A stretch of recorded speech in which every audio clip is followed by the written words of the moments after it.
Sure, abuti honestly. Petersen, Honorable Petersen.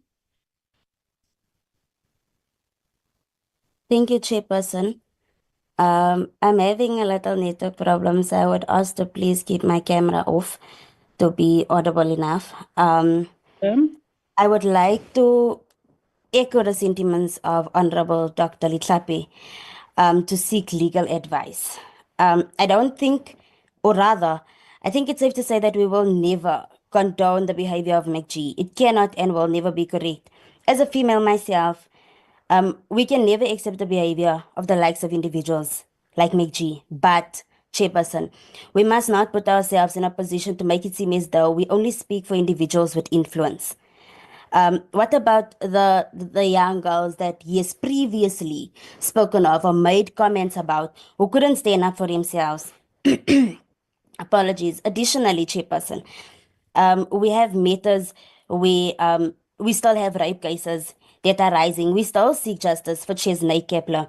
On the 24th, on the 4th of May, apologies, on the 4th of May, a 23-year-old Sinenhlanhla was at a workplace when she got stabbed to death. Similarly, a young girl in Saldanha Bay died after police forced her to swallow drugs. These are matters which I feel requires just as much attention. Correctly so, Macg or Macg needs to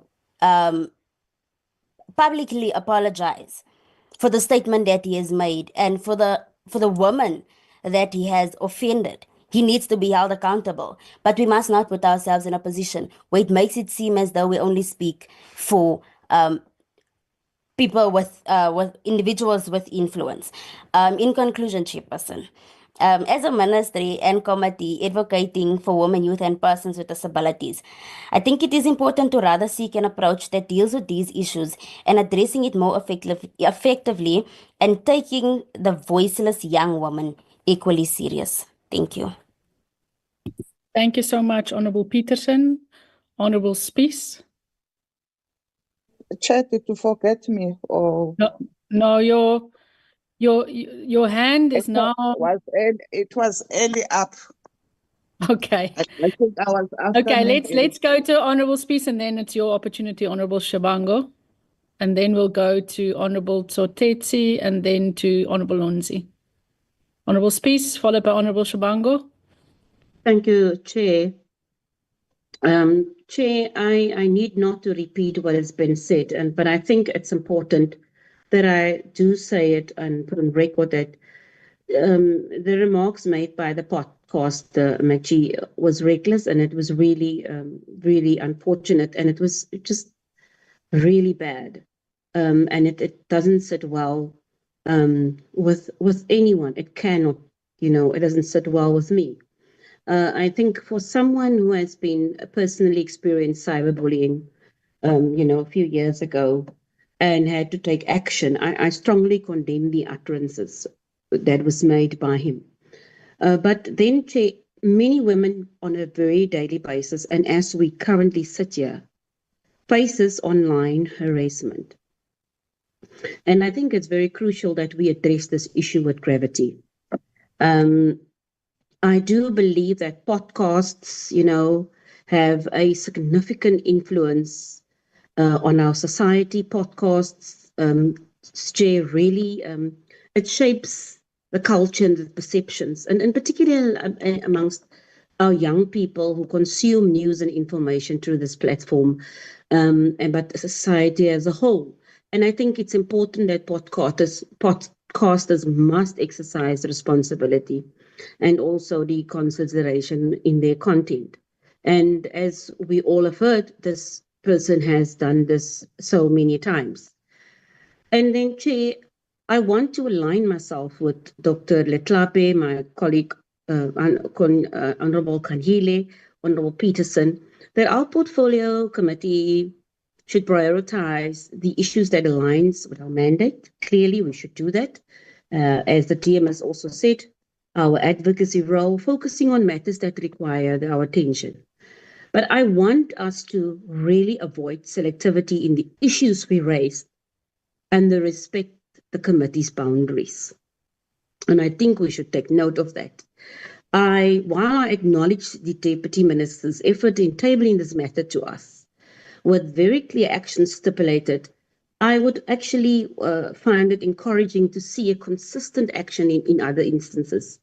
Because I do believe, and as the Deputy stated, we need a huge stance, but we need a broader stance on advocacy issues or efforts. And we need a much stronger engagement also by the Commission of Gender Equality. I do not believe that we should now be summoning anyone at this point to this committee at all. I do not think we are at this point really in a position to make that decision, and I will not support such a decision. Because I do believe, Chair, it sets a concerning precedent and it oversteps, I believe, our committee's authority.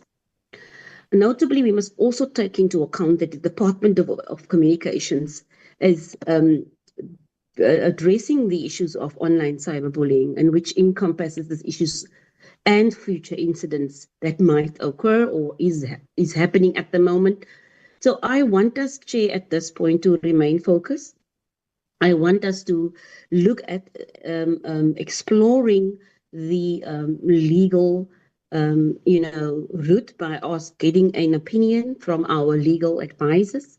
But at this point, Chair, what we are saying and what we are stipulating as actions and summoning people to this committee is setting to me a huge precedent, because what do we do in the case of many women? For instance, I know of women that at this very moment that has gone through this, that has not been, no one stands up for them. No one even knows about it.